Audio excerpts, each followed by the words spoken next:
দেখো গসাগু ও লসাগু নির্ণয়। আমরা গসাগু ও লসাগু নির্ণয়ের উপরে এর আগে দুটো ভিডিও করেছি এবং আমরা গসাগু ও লসাগু কোন কোন পদ্ধতিতে করা যায় সে সম্পর্কে আমরা আলোচনা করেছি। আজকে আমরা শিখব সমস্যা সমাধানের অঙ্কগুলি গসাগু করতে হবে না লসাগু করতে হবে, কখন গসাগু করবে এবং কখন লসাগু করবে সেই সমস্যা কিন্তু আমাদের প্রতিটা ছাত্রছাত্রীর মধ্যে থেকে যায়। যে একটা অঙ্ক পড়ছি, আমি গসাগুও জানি লসাগুও জানি, কিন্তু যে অঙ্কটা আমি পড়ছি সেটা গসাগু করব না লসাগু করব সে সম্পর্কে আমাদের একটা দ্বন্দ্ব থেকে যায়। ফলে গসাগু চেয়েছে করে দিলাম লসাগু, কিংবা লসাগু চেয়েছে করে দিলাম গসাগু। গসাগু বা লসাগু সমস্যা সমাধানের ক্ষেত্রে কয়েকটা শব্দ আমরা মনে রাখতে পারি, সেই সমস্ত শব্দের মাধ্যমে কিন্তু আমরা বুঝতে পারবো সেই অঙ্কটাতে গসাগু চেয়েছে না লসাগু চেয়েছে। মনে রাখবে কোনো সংখ্যার অঙ্কের মধ্যে থাকতে পারে সর্বাধিক, কথাটা থাকতে পারে সবচেয়ে বেশি, থাকতে পারে সর্বাধিক, সবচেয়ে বেশি। সর্বাধিক কথার অর্থ যা সব দেখো এগুলো সব পরিপূরক, সবারই অর্থ কিন্তু একই, কিন্তু এই সমস্ত শব্দগুলো থাকে সর্বাধিক, সবচেয়ে বেশি, সবচেয়ে বড়, বড় চাইতে পারে, বড় সংখ্যাতেই চাইতে পারে, কিংবা বড় চাইতে পারে, বড় সংখ্যাও চাইতে পারে, বা বড় চাইতে পারে। অর্থাৎ সবচেয়ে বেশি চাইবে। অঙ্কটা পড়ে বুঝতে পারবে যে অঙ্কটার মধ্যে আমাকে বেশি কিছু চাইছে, সবচেয়ে বড় চাইছে, সবচেয়ে বেশি চাইছে, সবচেয়ে বড় সংখ্যা চাইছে। এরকম যদি সবচেয়ে বড় চাই সবসময়, সেক্ষেত্রে আমরা গসাগু নির্ণয় করব। মনে রাখবে সর্বাধিক, সবচেয়ে বেশি, সবচেয়ে বড়, বা শুধু বড় চাইতে পারে, এরকম যদি শব্দ কোনো অঙ্কের মধ্যে থেকে যায় সবসময় সেগুলোকে গসাগু করবে। আর লসাগুর হচ্ছে ক্ষুদ্রতম, লসাগু হলো ক্ষুদ্রতম, ক্ষুদ্রতম সংখ্যা চাইতে পারে, সবচেয়ে ছোট। ক্ষুদ্রতম কথার অর্থ কি? ছোটই। সবচেয়ে ছোট কোন সংখ্যা বা সবথেকে ছোট কোন সংখ্যার মান চাইবে। ক্ষুদ্রতম আর ছোট মানে তো এক, কিন্তু কি কোনো সময় ক্ষুদ্রতম হিসেবে চাইতে পারে, সবচেয়ে ছোট হিসেবে চাইতে পারে। তাহলে মনে রাখবে গসাগু সর্বাধিক মানে সবচেয়ে বেশি চাইবে, আর লসাগুর ক্ষেত্রে সবচেয়ে কম, অর্থাৎ কি কম চাওয়া হয়, কম। আর এখানে কি হয় হচ্ছে বেশি। গসাগুর ক্ষেত্রে বেশি এবং লসাগুর ক্ষেত্রে কি চাইবে? কম থাকবে। এরকম যদি শব্দগুলো আমরা লক্ষ্য করি সবসময় আমরা বুঝতে পারবো যে অঙ্কটা পড়ে সেটা গসাগু চাইছে না লসাগু চাইছে। এখানে মনে রাখবে গসাগু এবং লসাগু, দেখো এখানে এই সমস্যা সমাধানের ক্ষেত্রে কিন্তু কোনো তখন নিয়ম উল্লেখ থাকবে না। তোমার ইচ্ছা মতো, তোমার যে নিয়মটা তোমার পারফেক্ট মনে হবে, যে নিয়মটাই তুমি কমফোর্টেবল, সবচেয়ে ভালো করতে পারবে, অঙ্কটা ভুল হবে না, সেই নিয়মে করবে। কারণ এখানে তো উল্লেখ করে দেওয়া থাকবে না যে তোমাকে এই পদ্ধতিতেই করতে হবে, তোমাকে ভাগ পদ্ধতিতে গসাগু করতে হবে, তোমাকে হর্ষ পদ্ধতিতেই লসাগু করতে হবে, এরকম কোনো উল্লেখ করা থাকবে না। তোমার ইচ্ছা মতো তোমার যেই নিয়মটা কমফোর্টেবল লাগবে সেই নিয়মে তোমরা অঙ্কটা করবে। দেখো আমি একটা অঙ্ক দেখাচ্ছি, দেখো এখানটা লক্ষ্য করো। সর্বাধিক কতজনের মধ্যে 22টি গোটা জাম ও 66টি গোটা লিচু, 66টি গোটা লিচু সমানভাবে ভাগ করা যাবে। দেখো এখানে উল্লেখ আছে, এখানে সর্বাধিক, সব থেকে বেশি চেয়েছে, সবথেকে বেশি। আমার কাছে কি আছে?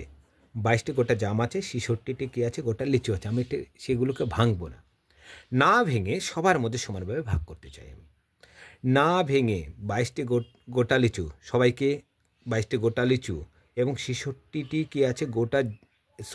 22টি গোটা জাম আর 66টি গোটা লিচু আমার কাছে আছে, সেগুলোকে না ভেঙে সবচেয়ে বেশি আমরা কতজনের মধ্যে সমানভাবে ভাগ করতে। যখন সর্বাধিক চেয়েছে মানে এখানে আমাকে গসাগু আগে বের করে নিতে হবে। আগে আমরা গসাগুটা করে নেব, তারপরে অঙ্কটা আমরা প্রুভ করে দেখাবো কীভাবে এই অঙ্কটার উত্তরটা আবার তুমি কীভাবে মিলাবে, যে অঙ্কটা যে আমার কারেক্ট হলো কি হলো না সেক্ষেত্রেও আমরা অঙ্কটা মিলিয়ে দেখাবো। আগে এখানে বলেছি সর্বাধিক কতজনের মধ্যে ভাগ করতে হবে। সর্বাধিক মানে এটা অবশ্যই বুঝতে পারছি এখানে আমাকে কী করতে হবে, আমাকে গসাগু করতে হবে। এবং এখানে কোনো নিয়ম দেখো উল্লেখ করে দেয়নি যে আমাকে কোন নিয়মে গসাগু করতে হবে। তো আমরা ভাগ পদ্ধতিতে গসাগুটা করি, খুব সুবিধা হবে। তাহলে 22 কাকে ভাগ করবো আমরা? 66টিকে। তাহলে 22-এর ঘর নামতে হবে 22 2 44, 3/66। দেখো একবারে মিলে গেল অঙ্কটা। এই ভিতরটা কি? ভাজ্য, আর এটা কি? ভাজক। ভাগ পদ্ধতির ক্ষেত্রে কি বলেছিলাম, যেখানে ভাগটা মিলে যাবে, দেখো এখানে যেই ভাজক দিয়ে ভাগটা মিলবে, 22 দিয়ে ভাগটা মিলে গেল, যেখানে মিলবে ভাগটা মিলবে তার ভাজকটা হবে নির্ণয় গসাগু। তাহলে এখানে 22 দিয়ে ভাগ করে মিলছে, তাহলে নির্ণয় গসাগু কত হচ্ছে, নির্ণয় গসাগু কত, 22। এবার উত্তর চাইছে কত জনের মধ্যে, তবে উত্তরটা কি লিখবো আমরা, 22 জনের মধ্যে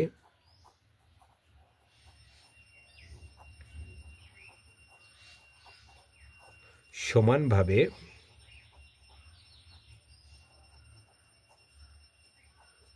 ভাগ করতে পারবো।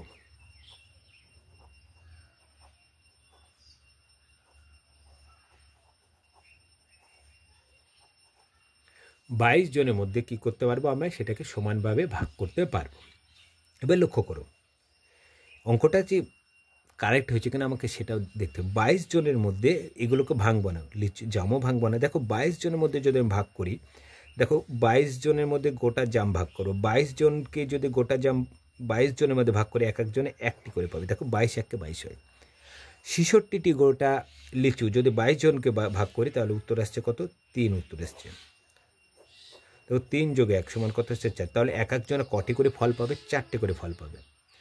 সব থেকে বেশি, সব থেকে কমও কিন্তু যাবে। দেখো দুটোকেই 2 দ্বারা বিভাজ্য হচ্ছে, আমরা দুজনের মধ্যেও কিন্তু এটা সমানভাবে ভাগ করে দিতে পারতাম।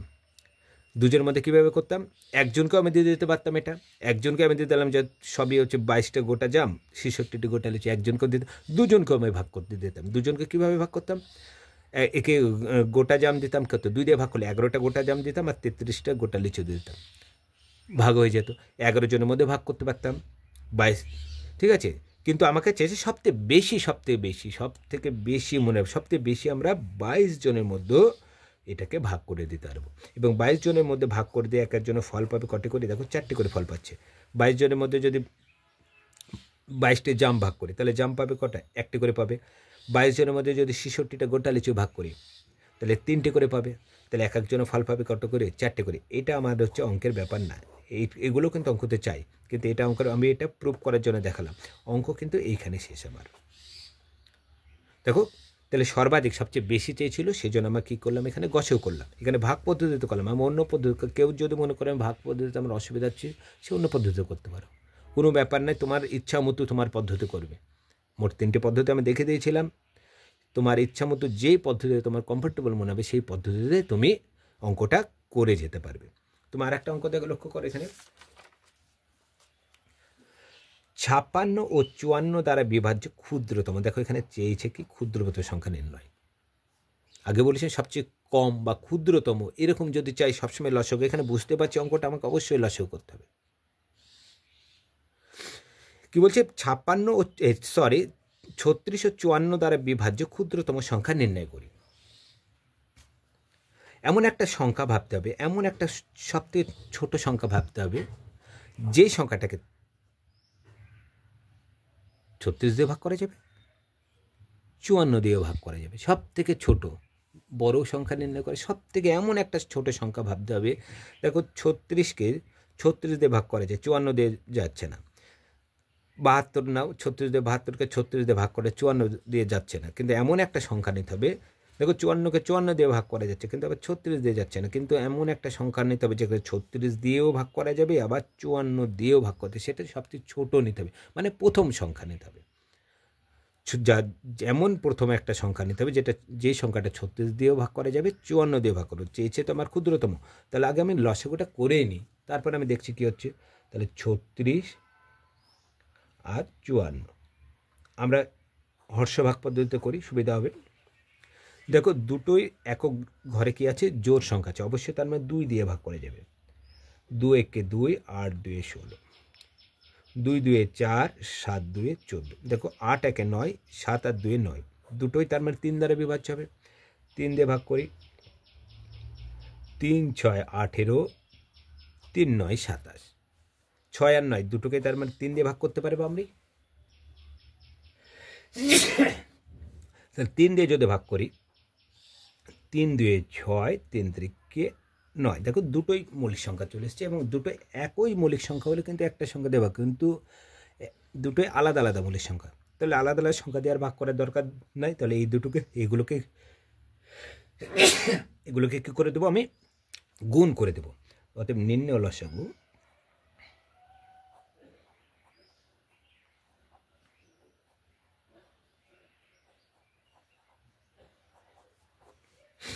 তাহলে কী কী পড়ে থাকছে আমার, 2 গণিত 3 গণিত 3 গণিত 2 গণিত 3 গুণ করে দাও।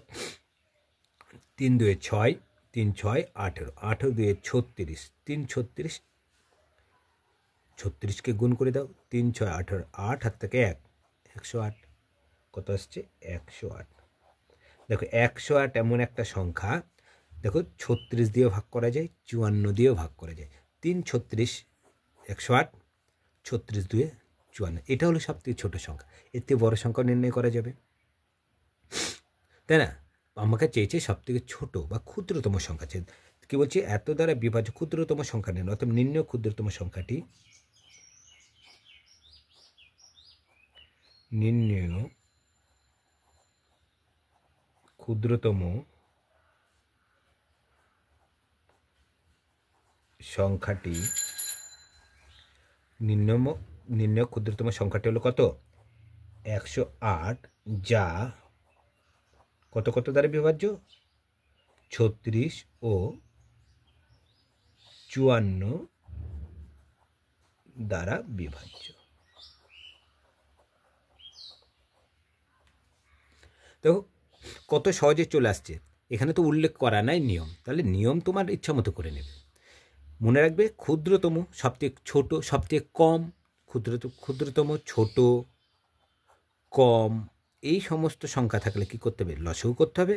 আর গসাগুর ক্ষেত্রে চাইবে কি, সবথেকে বড়, সবথেকে বেশি যদি চাই তখন আমাদের হচ্ছে কি করতে হবে, কি গসাগু। তো গসাগু ও লসাগু নির্ণয়ের ক্ষেত্রে আমাদের এই 3টে ভিডিওতেই সমাপ্ত থাকবে। এখন এরপরে যারাদের অসুবিধা হবে তারা কমেন্টে জানাবে, আমরা সেই অনুযায়ী আমরা আরও ভিডিও করার চেষ্টা করব। সামনের দিন আমরা নতুন কোনো ভিডিও নিয়ে আসবো, তোমরা সঙ্গে থেকো। সমস্ত উত্তরগুলো তোমরা এই চ্যানেল থেকে পেয়ে যাবে।